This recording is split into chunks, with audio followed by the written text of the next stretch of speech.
Hello FPL managers, today we have a look at the updated team selection for Game Week 4. In today's video we have a look at the updated squad as there has been some more changes made over the international break. If you guys want to get the extra edge this FPL season, then click the top link in the description to get yourself 65% off Fantasy Football Fix Premium and also get yourselves a free strategy guide. So just before we get into the video, don't forget to leave a like and subscribe to show support for the channel as we're trying to hit 6k subs by Game Week 6, and also click that notification bell so you guys don't miss any future uploads. And with that being said, let's get into the video. So first of all, taking a look at how the team got on in Game Week 3. In goals, Sanchez got me 2 points as he couldn't get himself a clean sheet, but I did pick up 3 saves to give him the extra point as he did concede 2 goals. Moving on to the defenders, Trent Alexander-Arnold managed 4 points despite not getting a clean sheet or attacking return as he picked himself up 2 bonus points against Chelsea. Trent had some very nice underlying numbers for his game against Chelsea as he had an XG of 0.1, XA of 0.41, which was the highest on the pitch, attempted 2 shots, of one of which was on target, and also had 5 attempted assists as well, which should also lead all players on the pitch. His attempted assist figure did rank second highest amongst all players this game week, so I can see why he picked up the 2 bonus points. Moving on, Luke Shaw got his first FPL returns of the season as United picked up a clean sheet against the Wolves. Ironically, this was probably the game that looked least like keeping a clean sheet, but were able to get the job done as this recorded their first clean sheet of this season. Moving on, Sufalk only managed 1 point as West Ham did concede 2 goals to Crystal Palace, which was slightly disappointing as I feel like Sufalk was robbed of a couple of points as he was so close to getting an assist and was slightly unlucky not to get the clean sheet. Moving on, Amati could only manage 2 points as he blanked against Norwich as they couldn't get a clean sheet there. I was expecting a Leicester City clean sheet, but they did concede a penalty, which was slightly disappointing as this was the only real chance that Norwich had to score. Moving on to the midfielders, Riyad Mahrez got me 4 points as he got once again benched against Arsenal, but came off once again and got himself another attacking return as he picked himself an assist to Ferran Torres. Mahrez has been extremely impressive for the amount of minutes that he has played as he currently has the 5th highest expected assist amongst all players, hiding how he is so good per minute. He does have an XG per 90 of 0.95 and an XA per 90 of 1.01, which do both rank amongst the top for FPL players. But with the small amount of minutes that he's getting, it is quite discouraging as I would prefer him to be getting starting minutes. Moving on, Harvey Barnes blanked for the 3rd consecutive time this season as he couldn't produce the goods against Norwich as he was very disappointing. He wasn't really getting into many attacking positions and wasn't taking that many shots on, so he is definitely one that I'll be looking to move on. Moving on, Mo Salah got me 10 points on vice captaincy as he converted a penalty against Chelsea. I did think Reece James was slightly harsh to get the red card, but Salah would definitely take the bonus points as well. Moving on, Bruno Fernandes blanked for a 2nd consecutive week as he could only manage 2 points away to the Wolves as he did pick himself up a yellow card. Amongst the forwards, Danny Ings got 4 points as he got himself an assist and a yellow card, and Antonio on captaincy got me 11 points as he picked himself a goal and an assist and also got some bonus points as well, which I was very happy about as he was the top scoring player in our team. Moving on to the bench, Begovic got 0 points, Veltman got 1 point, Brownhill got 1 point and Obafemi didn't play. So that means the squad value is coming in 97.9 million with a 2.7 million in the bank, totaling to 100.6 million, and our overall rank has taken a 200k green arrow as we are now positioned at 1.9 million, further decreasing the gap between us and the 100k mark. So before we have a look at how the team lines up for Game Week 4, the transfers that we have made since the first team selection include Danny Ings departing the squad as he does have some difficult fixtures coming up and hasn't produced the best underlying numbers so far, and Calvert-Lewin coming in place. Calvert-Lewin has looked very impressive so far this season and has better fixtures than Ings over the next 4 weeks, so that's why he comes in. And the second transfer that we've made since the first team selection is Harvey Barnes departing and Ferran Torres coming in. Barnes has been very underwhelming so far and Torres is coming off 18 points in Game Week 3 and has produced nice underlying numbers as well, so I think at just 7.1 million he is worth the money. This has meant that we have taken a -4 hit for a total of 3 transfers this week and we still have 2.2 million in the bank. So with that being said, let's have a look at the updated Game Week 4 team selection. In goals, there is no changes made as Sanchez remains the main option as this week he faces Brentford away. Begovic is sitting on the bench as he plays Burnley at home this week. He could potentially get a start for Everton, but I still think Brentford away might be the slightly better fixture, so that's why we've gone for Sanchez. Amongst the defenders, there has been no changes made as Alexander-Arnold has a great fixture this week of Leeds away. Hopefully he can get himself an attacking return as he has been very threatening in that department, already producing 1 assist and 2 clean sheets.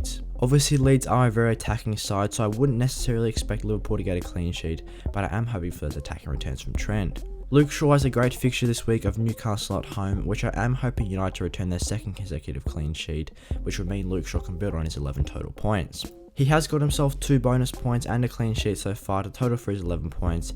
He has been slightly disappointing, but he has got a nice fixture this week, so I haven't decided to move him out of the team. Vladimir Sufal starts once again, as this week he faces Southampton away, which is looking promising for some returns for him, as he does have a fairly high predicted points this game week.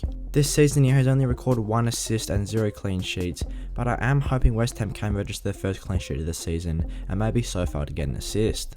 And Veltman is the 4th starting defender, as he is coming in at 4.4 million and is facing Brentford away this week. Obviously it is quite risky for that double Brighton defence against Brentford, as I do think there is potential for Brentford to get a goal, but Brighton's defensive stats have looked okay so far, and maybe Veltman can get forward and get an attacking return, as he was okay in that department last season. And as the bench option for the defenders, it is Daniel Amate, who this week faces Manchester City at home. This is obviously a very difficult fixture to get a clean sheet in, and I'm not too sure about his starting minutes with Vestergaard coming back into the side, so for that reason he will be on the bench. Moving on to the lads in midfield, this is where the changes have been made to the team, but Ramos stays the same, as he was our first transfer in this week, as we did bring him in place of Riyad Mahrez. Mahrez just wasn't getting starting minutes, and we were able to capitalise on our Benrahma price rise, and this week he faces Southampton away, which is still a decent fixture. After that he's got United, Leeds and Brentford, so I guess in the next 4 matches the fixtures are still good for West Ham. As I touched on, the main change is that Ferran Torres has come in place of Harvey Barnes, as Harvey Barnes has been very disappointing so far this season. On the contrary, Ferran Torres has looked very promising, as he has got himself 18 points in Game Week 3, recording 2 goals and 1 assist. He has got 3 consecutive starts for Man City and looks to be the preferred forward option, and after getting himself a goal for Spain just during the international break, I definitely think he's carrying some great form to Game Week 4. I don't see any reason for Guardiola to drop him for the next 2 matches, and I think in the short term at least he is safe from the pet roulette, and he has also produced some nice underlying numbers. Speaking of, he currently has the 3rd highest XG in the league, which is sitting at 2.09, despite only playing the 240 minutes. This actually gives him the 5th highest XG per 90, which is sitting at 0.78 of players that have played at least 200 minutes, so his underlying numbers are looking very good, and if he can spearhead that Man City attack for the next 2 weeks, he is going to produce plenty of points. Moving on, Mo Salah takes the captaincy armband, as we have switched off Bruno Fernandes since Ronaldo's arrival. Despite being an away fixture, Leeds do open themselves up to many goals, so I do think Salah can get on the score sheet in this one and build on his 10 points in Game Week 3. He has already found the net 2 times and assisted twice as well, so he is carrying in better form than Bruno Fernandes to Game Week 4, so for that reason he takes the armband. Speaking of Bruno Fernandes, he hasn't departed the squad despite Ronaldo's arrival into the Premier League, mainly because of the other issues in the squad that we need to change, but also I'm not too sure I want to move him out for this Newcastle at home fixture.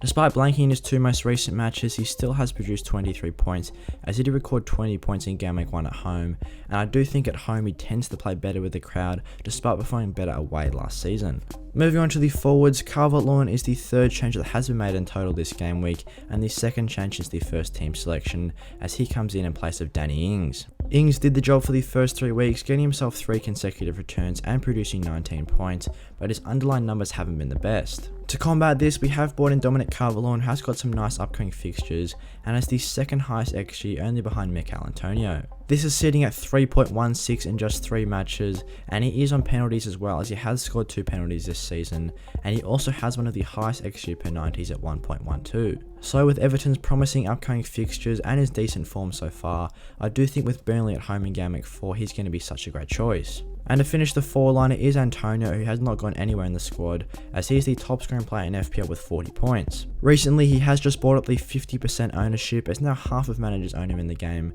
as he does have the number 1 overall RCT index rank. And as the bench option for forwards, we have gone with Obafemi, who is sitting at 4.5 million. He has recently left Southampton, so I will be getting rid of him on a wild card, but there is no need to transfer him out now. So that's what we've got for today for the updated team selection of Game Week 4. I hope you guys enjoyed the video. If you did, give it a like and subscribe to show support for the channel, as we're trying to hit 6k subs by Game Week 6. And also click that notification bell so you guys don't miss any future uploads, and leave a comment what you guys thought of this video and how your team's lining up for the upcoming game week. And with that being said, I'll see you guys in the next one.